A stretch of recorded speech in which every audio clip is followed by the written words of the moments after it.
In the middle of the 19th century, America was a land full of hope and rapid change. People were moving west in search of gold, land, and a better life. But traveling across the country was extremely difficult. A journey from the East Coast to California could take months. Some people sailed all the way around South America, while others crossed the dangerous trails of the continent by wagon. These long and risky journeys made people dream of a faster and safer way to connect the Atlantic and Pacific coasts.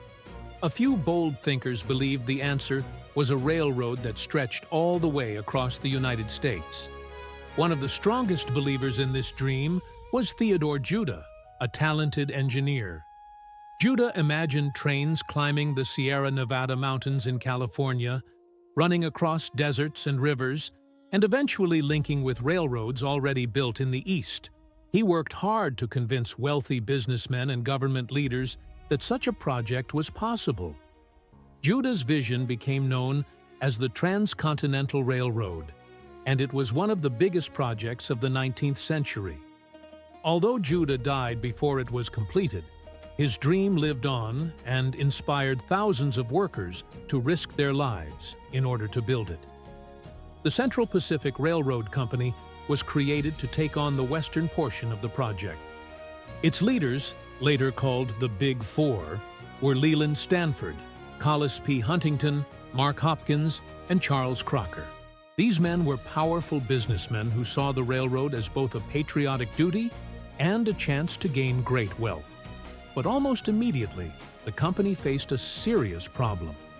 Building a railroad across the Sierra Nevada mountains was going to require tens of thousands of workers, and California simply did not have enough men willing to take on such dangerous work. Most white laborers in the region preferred to dig for gold or farm, rather than spend years blasting through mountains. At the same time, thousands of Chinese immigrants were arriving in California. They came from a country that was suffering from war, famine, and poverty. Many hoped to make money in what they called Gold Mountain, a nickname for California, and then return home with enough to support their families.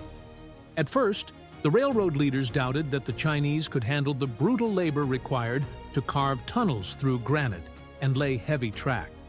They believed the Chinese were too small and too weak. But after testing them on smaller jobs, the company was surprised. The Chinese workers were hardworking, disciplined, and highly skilled. They kept to themselves, avoided fights, and rarely abandoned their posts. Slowly, the Central Pacific hired more and more Chinese men, until by 1867, around 15,000 were working on the railroad. The Chinese workers became the backbone of the project. They were assigned the hardest tasks in the most dangerous conditions. The Sierra Nevada mountains were made of granite, one of the hardest rocks on Earth. To push the railroad tracks through these mountains, tunnels had to be cut directly through the stone. The workers had very simple tools: hammers, chisels, shovels, and pickaxes. To break apart the granite, they drilled deep holes, filled them with black powder or nitroglycerin, and set off explosions. This process was called drilling and blasting. It was slow, exhausting, and deadly. Sometimes the explosions went off too soon, killing the men who lit the fuses. Other times the blasts filled the tunnels with smoke and poisonous gases, suffocating those trapped inside. The dangers did not stop there.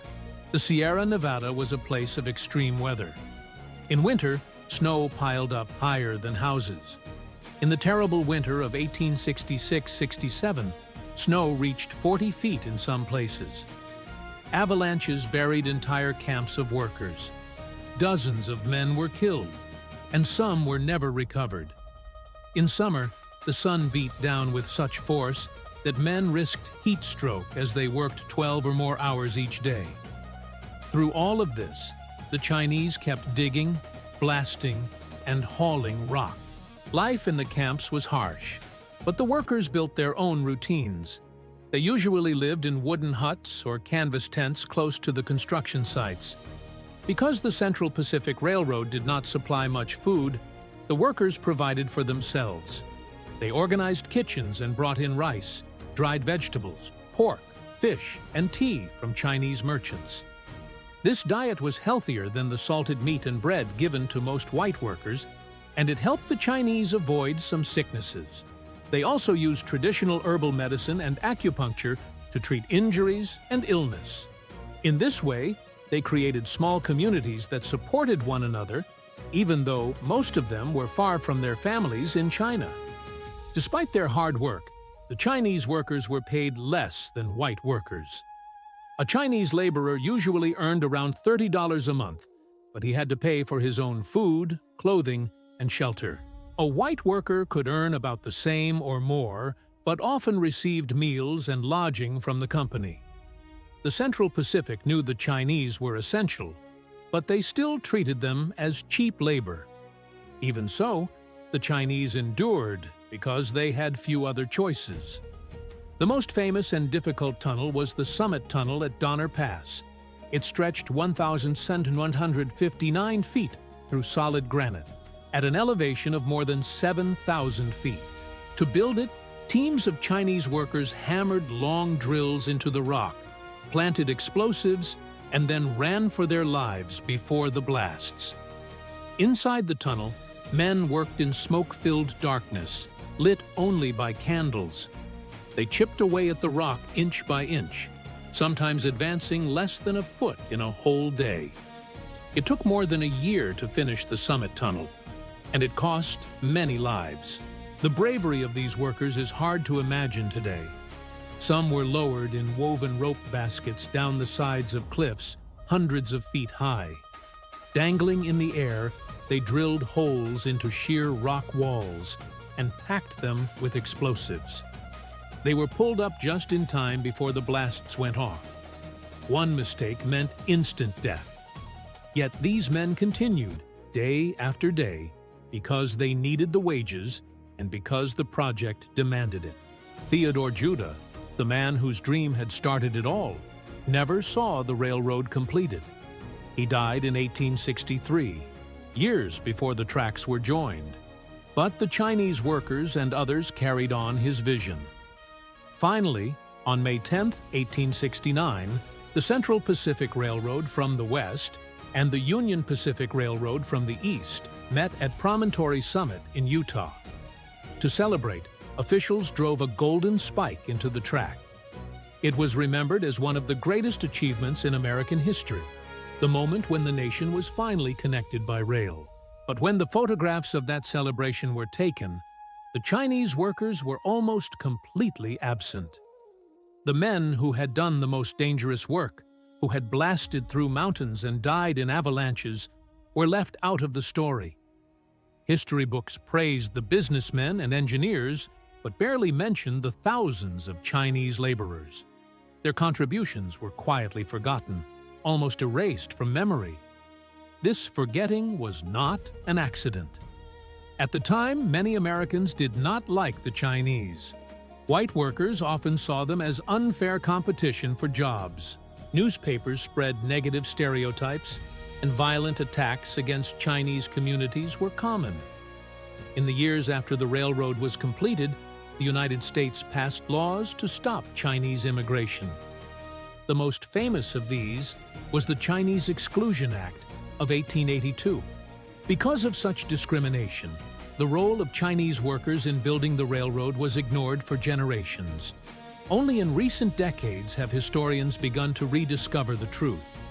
Researchers have gone through company records, letters, and old newspapers to find traces of the Chinese workers.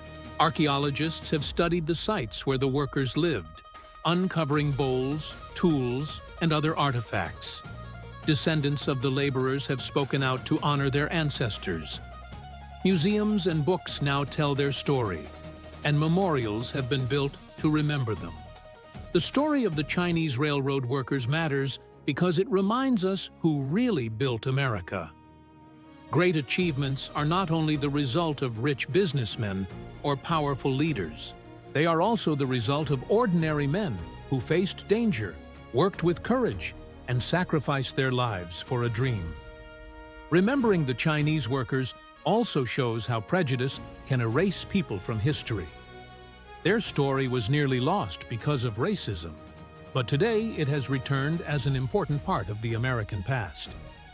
In 1867, about 15,000 Chinese workers carved tunnels through the Sierra Nevada mountains using only hammers, blasting powder, and sheer determination. They battled avalanches, poisonous smoke, freezing winters, and deadly explosions. Many died, and many more suffered, but they pressed forward. They made Theodore Judah's dream of a transcontinental railroad possible.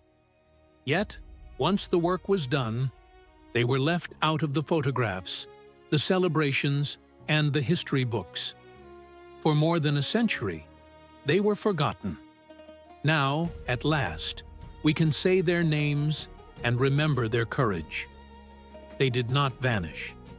They were the builders of America.